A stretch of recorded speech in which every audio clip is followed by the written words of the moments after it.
smile. I sort of wonder why those in Africa who barely have anything keep a smile on their face.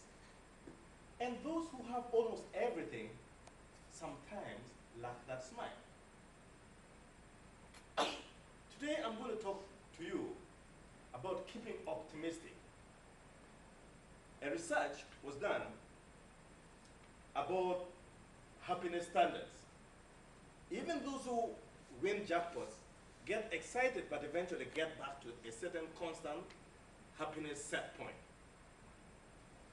Even those who feel so sad, so low, get to some point in time and get back to the same happiness standard. In that research, it was realized that 50% of happiness is genetical. It comes from your genes. 10% comes from what we treasure in our worldly life. A beautiful wife, the best car around town, a great job, accounts for 10% of our happiness.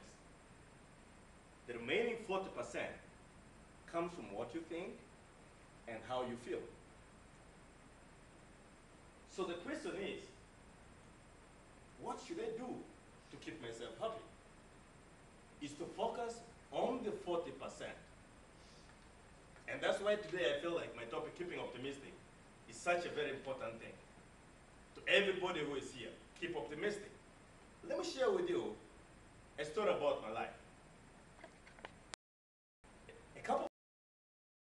I was in the task of dating. I wanted to get married. And the difference between dating in Africa and the United States is you propose first and pursue other factors later. And so, I put up my mind. However, I also want to illustrate to you our understanding of beauty in Africa as just vice versa, United States. In our understanding of a beautiful woman, the one that you'd imagine a cartoonist on a newspaper is drawing a beautiful woman is one who is well blessed on what we call our sitting facilities. You know, the one that the days we used to go to school and, you know, this lady is moving and you're like, it's making this movement. 52,600, 52,600. You know? And that was where the point was. And that was the captivation of what we understood as happiness.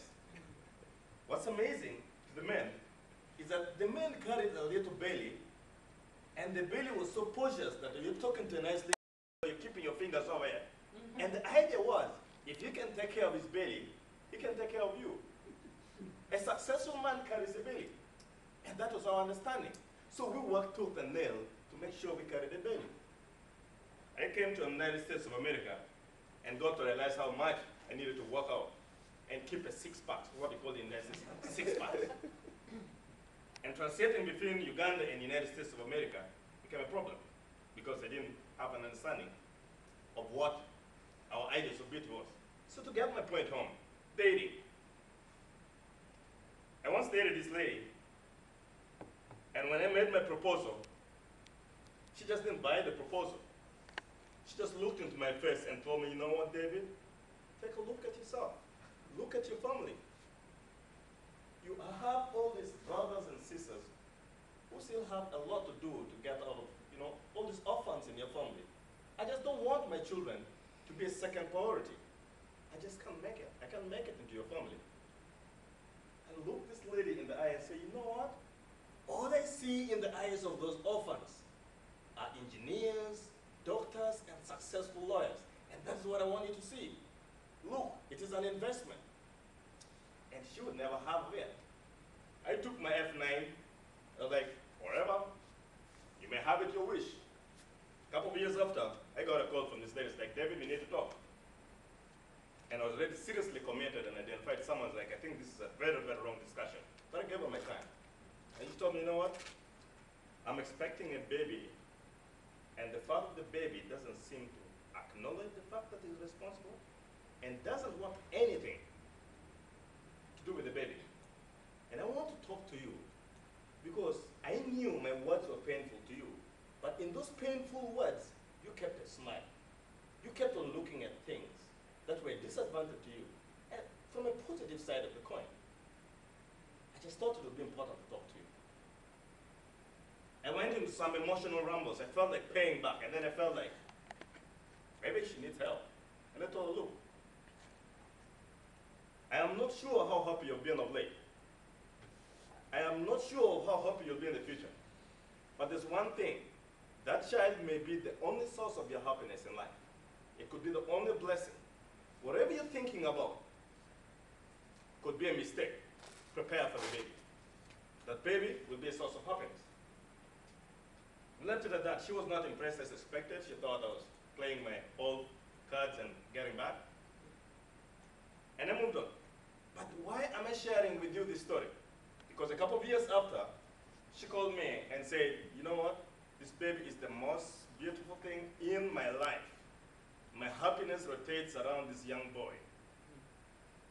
So why am I sharing this story with you? It is the power of a positive and an optimistic perspective. That if you want to be happy, you need to choose the perspective in which you look at things. There are many things that will stress you out. There are many things that will make you sad. All you need to do is look at the 40%. The one that talks about your feelings and your thoughts.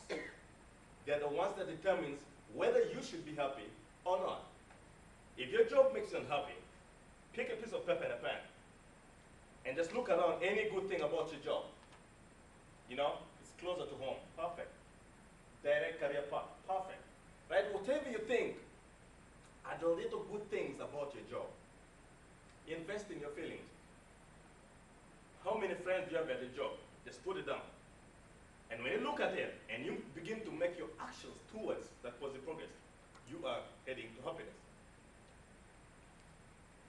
To recapitulate my point, is that happiness comes from your perspective, how you choose to look at everything.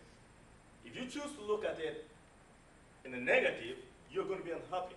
If you choose to look at it from a positive perspective, you're going to be a happy person. If life gives you lemon, make lemonade. So it's been a great opportunity talking to you. I wish you all the best, and I hope you're going to make yourselves happy. Thank you.